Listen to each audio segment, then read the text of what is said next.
जाननम् भूतकणादिसेवितम् कपित्तजम्बोफलसारभक्षितम् उमासुतम् शोकविनाशकारणम् नमामि विघ्नेश्वरपादपङ्कजम्। नमो भक्त समस्त द्विदक्षयद्वार श्रीललिता सहस्रनाम स्तोत्रमाला महामन्त्रस्य वचिन्यादिवाग्देवता ऋषयः अनुष्ठोच्छन्दः श्रीललिता महात्रिपुरसुन्दरी देवता ऐं बीजम् सौं शक्तिः क्लीं कीलकम् श्रीललिता महात्रिपुरसुन्दरी प्रसादसिद्ध्यर्थे जपे विनियोगः। ऐं अङ्गुष्ठाभ्याम् नमः क्लीं तर्जनीभ्याम् नमः सौं मध्यमाभ्याम् नमः ऐं अनामिकाभ्याम् नमः क्लीं कनिष्ठिकाभ्याम् नमः सौः करतलकरपृष्ठाभ्याम् नमः ऐं हृदयाय नमः क्लीं शिरसे स्वाहा सौः शिखायै वषट् ऐं कवचाय हुं क्लीं नेत्रत्रयाय औषट् सौं अस्त्राय पट् भूर्भुवस्वरोम् इति दिग्बन्धः। ध्यानम् सिन्दूरारुणविग्रहाम् त्रिनयनाम् माणिक्यमौलीस्फरत् तारानायकशेखराम् स्मितमुखीमापीनवक्षोरुहाम् पाणिभ्याम् मलिपूर्णरत्नचषकम् रक्तोत्पलम् पिप्रदीम् सौम्याम् रत्नगडस्थरक्तशरणाम् ध्यायेत्परामम्बिकाम् अरुणाम् करुणातरङ्गिताक्षीम् धृतपाशाङ्कुशपुष्पबाणचापाम् अणिमादिभिरावृतामयुगैरहमित्येव विभावये भवानीम् ध्यायेत्पद्मासनस्ताम् विकसितवदनाम् पद्मपत्रायताक्षीम् हेमाभाम् पीतवस्त्राम् करकलितलसत्तेम पद्माम् वराङ्गीम् सर्वालङ्कारयुक्ताम् सदनमभयताम् भक्तनम्राम् भवानीम् श्रीविद्याम् शान्तमूर्तिम् सकलसुरनुताम् सर्वसम्पत्प्रदात्रीम् सकुङ्कुमविलेपनाम् मणिकचुम्बिकस्तूरिकाम् समन्तहसितेक्षणाम् शशरचापपाशाङ्कुशाम् अशेषजनमोहिनीम् अरुणमाल्यभूषाम्बराम् जपाकुसुमभासुराम् जपविदौ स्मरेदम्बिकाम्। लम् प्रत्यात्म्यायै गन्धम् समर्पयामि हम् आकास्मिकायै पुष्पाणि समर्पयामि यम् वायुवात्मिकायै धूपम् आग्रापयामि रम् अग्न्यात्मिकायै दीपम् दर्शयामि वम् अमृतात्मिकायै अमृतम् महानैवेद्यम् निवेदयामि सम् सर्वात्मिकायै सर्वोपचारपूजाम् समर्पयामि।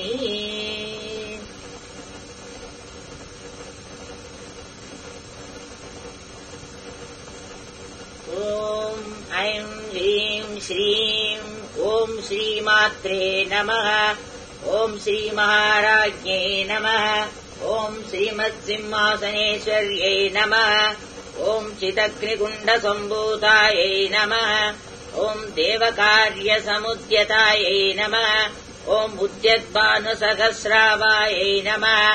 ॐ चतुर्बाहुसमन्वितायै नमः ॐ रागस्वरूपपासाढ्यायै नमः ॐ क्रोधोकाराङ्कुशोज्ज्वलायै नमः ॐ मनोरूपेषु कोदण्डायै नमः ॐ पञ्चतन्मात्रसायकायै नमः ॐ निदारुणप्रभापूरमज्जद्ब्रह्माण्डमण्डलायै नमः ॐ सम्पकाशोकपुन्नागसौगन्धिकलसत्कचायै नमः ॐ गुरुविन्दमणिश्रेणीकनत्कोटीरमण्डितायै नमः ॐ अष्टमीचन्द्रविभ्राजदलिगस्थलशोभितायै नमः ॐ मुखचन्द्रकलङ्काभमृगनाभिविशेषकायै नमः ॐ वदनस्मरमाङ्गल्यगृहतोरणचिल्लिकायै नमः ॐ वक्त्रलक्ष्मीपरिवाहचलन्मीनाभलोचनायै नमः ॐ नवचम्पकपुष्पाभनासादण्डविराजितायै नमः ॐ ताराकान्तितिरस्कारी नासाभरणभासुरायै नमः ॐ कदम्बमञ्जरी क्लृप्तकर्णपूरमनोहरायै नमः ॐ ताडङ्गयुगलीभूततपनोडुपमण्डलायै नमः ॐ पद्मरागशिलादर्श परिभावी कपोलभुवे नमः ॐ नवविद्रुमबिम्बश्रीन्यक्कारी रदनच्छदायै नमः ॐ शुद्धविद्याकुराकारद्विजभक्तिध्वजोज्ज्वलायै नमः ॐ कर्पूरवीटिकामोदसमाकर्षिदिगन्धरायै नमः ॐ निजसल्लाभमाधुर्यविनिर्भर्त्सितकच्छब्दे नमः ॐ मन्दस्मितप्रभापूर मज्जत्कामेशमानसायै नमः ॐ अनाकलितसादृश्य शिबुकश्रीविराजितायै नमः ॐ कामेशबद्धमाङ्गल्यसूत्रशोभितकन्दरायै नमः ॐ कनकाङ्गदकेयूरकमनीयभुजान्वितायै नमः ॐ रत्नग्रैवेय चिन्ताकलोलमुक्ताफलान्वितायै नमः ॐ कामेश्वर प्रेमरत्नमणिप्रतिपनस्तरण्ये नमः ॐ ज्ञाप्यालवाल रोमाली लताफलकुचत्वय्यै नमः ॐ लक्ष्यरोमलता धारथा समुन्नेय मध्यमायै नमः ॐ स्तनभारदलन्मत्यपट्टबन्धवलित्रयायै नमः ॐ अरुणारुणकौसुम्बवस्त्रभासत्कटीतट्यै नमः ॐ रत्नकिङ्किणीकारम्यरचनादामभूषितायै नमः ॐ कामेशन्यादसौभाग्यमार्दवोरुद्वयान्वितायै नमः ॐ माणिक्यमुकुटाकार जानुद्वयविराजितायै नमः ॐ इन्द्रकोपपरिष्ठितस्मरतूणापजङ्गिकायै नमः ॐ गूढगुल्फायै नमः ॐ कूर्मपृष्ठजैष्णप्रपदान्विदायै नमः ॐ नकदीदिति सञ्जन्न नमज्जनतमोगुणायै नमः ॐ पदद्वय प्रभाजाल पराकृत सरोरुहायै नमः ॐ सिञ्जानमणिमञ्जीरमण्डित श्रीपदाम्बुजायै नमः ॐ मरारिमन्दगमनायै नमः ॐ महालावण्यसेवदये नमः ॐ सर्वारुणायै नमः ॐ अनवत्याङ्ग्यै नमः ॐ सर्वाभरणभूषितायै नमः ॐ शिवकामेश्वराङ्गस्थायै नमः ॐ शिवायै नमः ॐ स्वाधीनवल्लभायै नमः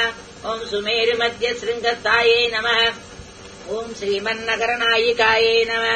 ॐ चिन्तामणिकृगान्धस्थायै नमः ॐ पञ्चब्रह्मासनस्थितायै नमः ॐ महापद्माणवी-संस्थायै नमः ॐ कदम्बवनवासिन्यै नमः ॐ सुधासागरमध्यस्थायै नमः ॐ कामाक्ष्यै नमः ॐ कामदायिन्यै नमः ॐ देवर्षिगणसङ्गातसूयमानात्मवैभवायै नमः ॐ बण्डासुरोदोत्युक्तशक्तिसेनासमन्वितायै नमः ॐ सम्पत्करी समारूढ सिन्दूरव्रजसेवितायै नमः ॐ अश्वारूढाधिष्ठिताश्वकोटिकोटिभिरावृतायै नमः ॐ चक्रराजरथारूढ सर्वायुध परिष्कृतायै नमः ॐ गेयचक्ररथारूढ मन्त्रिणी परिसेवितायै नमः ॐ गिरिचक्ररथारूढ दण्डनाथा पुरस्कृतायै नमः ॐ ज्वालामालिनिकाक्षिप्त वह्निप्राकारमध्यकायै नमः ॐ बण्डसैन्यवदोत्युक्त शक्तिविक्रमदर्शितायै नमः ॐ नित्यापराक्रमाटोपनिरीक्षणसमुत्सुकायै नमः ॐ बण्डपुत्रवदोत्युक्त बालाविक्रमनन्दितायै नमः ॐ मन्द्रिण्यम्बा विरचितविषङ्गवदतोषितायै नमः ॐ विचित्रप्राणहरणवाराही वीर्यनन्दितायै नमः ॐ कामेश्वरमुकालो कल्पित श्रीगणेश्वरायै नमः ॐ महागणेशनिर्भिन्नविग्रहयन्त्रप्रकर्षितायै नमः ॐ बण्डासुरेन्द्रनिर्मुक्त शस्त्रप्रत्यत्रवर्षिण्यै नमः ॐ कराङ्गुलिनकोत्पन्ननारायणदशाकृत्यै नमः ॐ महापाशुपदास्त्राग्नि निर्दग्धासुरसैन्यकायै नमः ॐ कामेश्वरात्तनिर्दग्धसपण्डासुरशून्यकायै नमः ॐ ब्रह्मोपेन्द्रमहेन्द्रादिदेवसंस्तुतवैभवायै नमः ॐ अरनेत्राग्रसन्दग्धकामसञ्जीवनौषध्यै नमः ॐ श्रीमद्वाग्भवकूटैकस्वरूपमुखपङ्कजायै नमः ॐ कण्डादक्कटिपर्यन्तमत्यकोटस्वरूपिण्यै नमः ॐ शक्तिकोटैकतापन्नकट्यदो भागधारिण्यै नमः ॐ मूलमन्त्रात्मिकायै नमः ॐ मूलकूटत्रेकलेबरायै नमः ॐ कुलामृदैकरसिकायै नमः ॐ कुलसङ्केतपालिन्यै नमः ॐ कुलाङ्गनायै नमः ॐ कुलान्तस्थायै नमः ॐ कौलिन्यै नमः ॐ कुलयोगिन्यै नमः ॐ अकुलायै नमः ॐ समयान्तस्थायै नमः ॐ समयाचारतत्परायै नमः ॐ मूलाधारैकनिलयायै नमः ॐ ब्रह्मक्रन्दिविभेदिन्यै नमः ॐ मणिपुरान्तोदितायै नमः ॐ विष्णुक्रन्दिविभेदिन्यै नमः ॐ आज्ञाचक्रान्तरालस्थायै नमः ॐ रुद्रक्रन्तिविभेदिन्यै नमः ॐ सहस्राराम्बुजारूढायै नमः ॐ सुदासाराभिवर्षिण्यै नमः ॐ तटिल्लतासमरुच्यै नमः ॐ षट्चक्रोपरि संस्थितायै नमः ॐ महाशक्त्यै नमः ॐ कुण्डलिन्यै नमः ॐ विततन्तुतनीयस्यै नमः ॐ भवान्यै नमः ॐ पावनागम्यायै नमः ॐ भवारण्यकुठारिकायै नमः ॐ भद्रप्रियायै नमः ॐ भद्रमूर्तये नमः ॐ भक्तसौभाग्यदायिन्यै नमः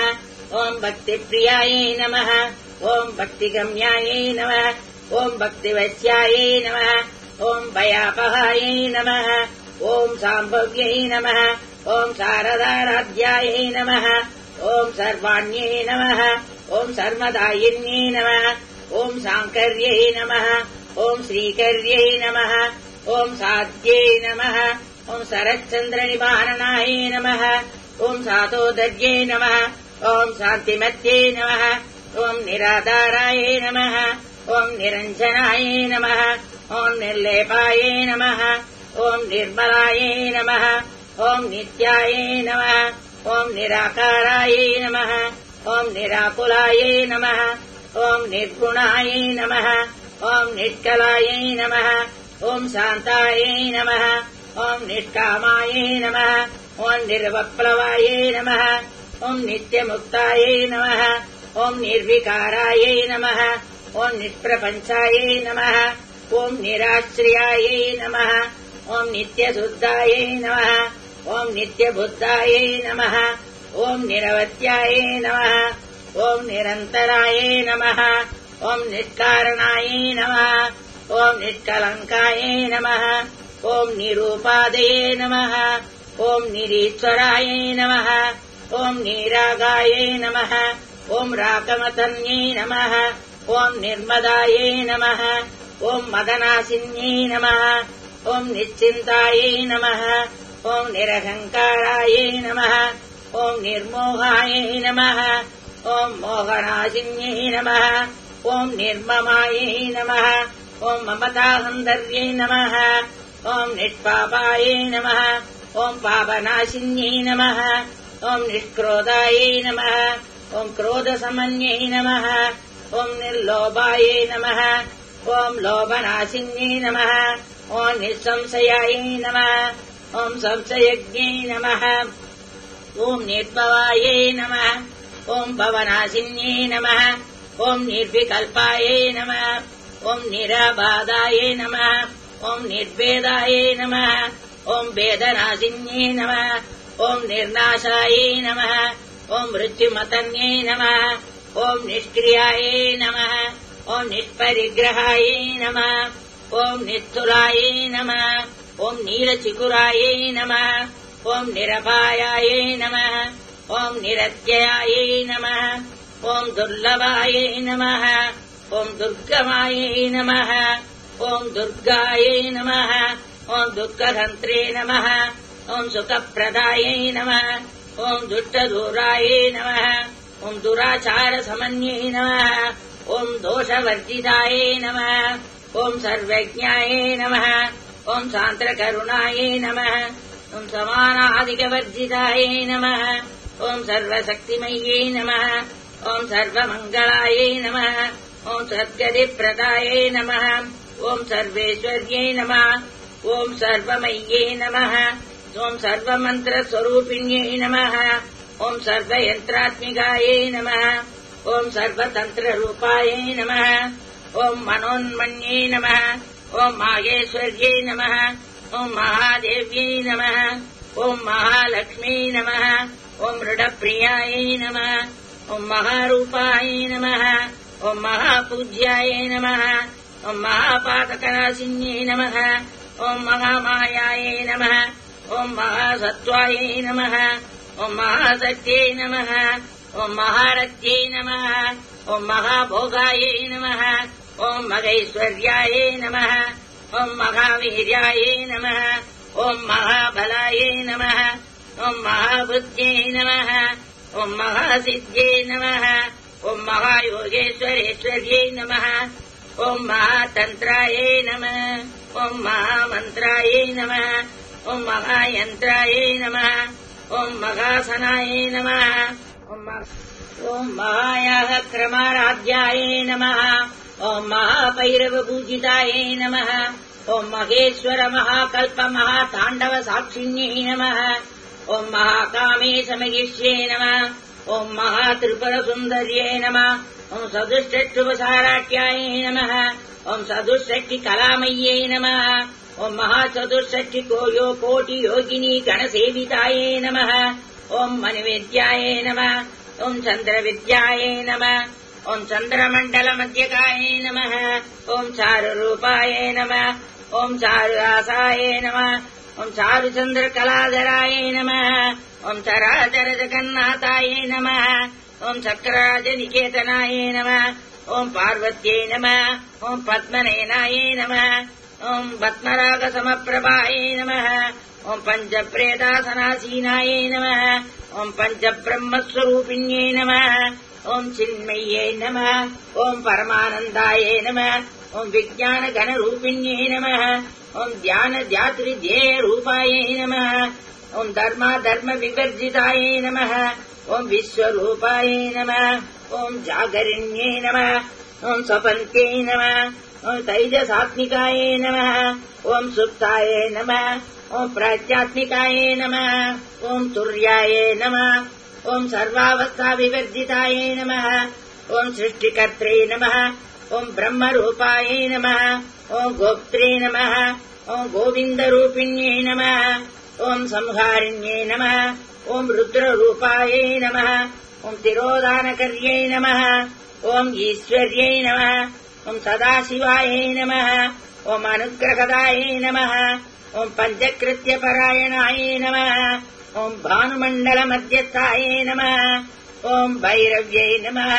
ॐ भगमालिन्यै नमः ॐ पद्मासनायै नमः ॐ भगवत्यै नमः ॐ पद्मनाभसहोदर्यै नमः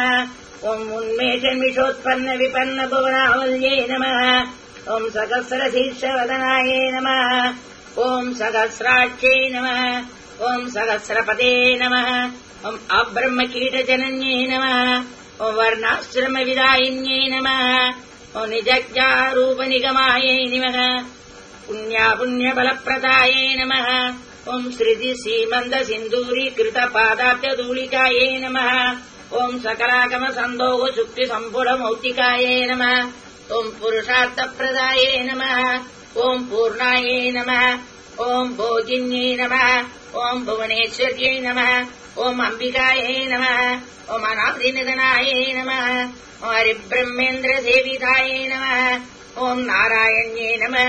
ॐ नादरूपायै नमः ॐ नामरूपविवर्जितायै नमः ॐ ह्रीङ्कार्यै नमः ॐ ह्रीमत्यै नमः ॐ हृत्यायै नमः ॐ हेयोपादेयवर्जितायै नमः ॐ राजराजार्चितायै नमः ॐ राज्ञे नमः ॐ रम्यायै नमः ॐ राजीवलोचनायै नमः ॐ रञ्जन्यै नमः ॐ रमण्ये नमः ॐ रस्यायै नमः ॐ रणकिङ्किणिमेखलायै नमः ॐ रमायै नमः ॐ रागेन्द्रवदनायै नमः ॐ रतिरूपायै नमः ॐ रतिप्रियायै नमः ॐ रक्षाकर्यै नमः ॐ राक्षसज्ञे नमः ॐ रामायै नमः ॐ रमणलम्पटायै नमः ॐ काम्यायै नमः ॐ कामकलारूपायै नमः कदम्बकुसुमप्रियायै नमः ॐ कल्याण्यै नमः ॐ जगदीकन्दायै नमः ॐ करुणारससागरायै नमः ॐ कलावत्यै नमः ॐ कलालाभाय नमः ॐ कान्तायै नमः ॐ कादम्बरीप्रियायै नमः ॐ वरदायै नमः ॐ वामनयनायै नमः ॐ वारिणीमदविह्वलायै नमः ॐ विश्वाधिकायै नमः ॐ वेदवेद्यायै नमः ॐ विन्ध्याचलनिवासिन्यै नमः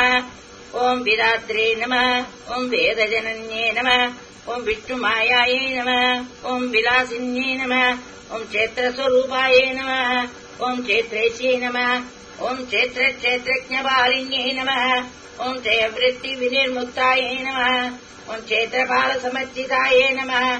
ॐ विजयायै नमः ॐ विमलायै नमः ॐ वन्द्यायै नमः ॐ मन्दार्जनवत्सलायै नमः ॐ वाक्वादिन्यै नमः ॐ वामकेश्यै नमः ॐ वह्निमण्डलवासिन्यै नमः ॐ भक्तिमत्कल्पलतिकायै नमः ॐ पशुपाशविमोचिन्यै नमः ॐ संवृतादेशपाषण्डायै नमः ॐ सदाचारप्रवर्तिकायै नमः ॐ तापत्रयाग्निसन्तक्तसमाक्लादनचन्द्रिकायै नमः ॐ तरुण्यै नमः ॐ तापसराध्यायै नमः ॐ तनुमध्यायै नमः ॐ तमोपहायै नमः ॐ चित्यै नमः ॐ तत्पदलक्ष्यार्थायै नमः ॐ चिदेकरस्वरूपिण्यै नमः ॐ स्वात्मानन्दलिलीभूतब्रह्माद्यानन्दसन्तत्यै नमः ॐ परायै नमः ॐ प्रत्यक्षीतिरूपायै नमः ॐ पश्यन्त्यै नमः ॐ परदेवतायै नमः ॐ मध्यमायै नमः ॐ वैखरीरूपायै नमः ॐ भक्तमानसहंसिकायै नमः ॐ कामेश्वरप्राणनाट्यै नमः ॐ कृतज्ञायै नमः ॐ कामभूजितायै नमः ॐ शृङ्गाररससम्पूर्णायै नमः ॐ जयायै नमः ॐ जालन्धरस्थितायै नमः ॐ ओट्याणपीठनिलयायै नमः ॐ बिन्दुमण्डलवासिन्यै नमः ॐ रघोयागक्रमाराध्यायै नमः ॐ रकस्तर्पणतर्पितायै नमः ॐ सत्यप्रसादिन्यै नमः ॐ विश्वसाक्षिण्यै नमः ॐ साक्षिवर्जितायै नमः ॐ षडङ्गदेवतायुक्तायै नमः ॐ षड्गुण्यपरिपूरितायै नमः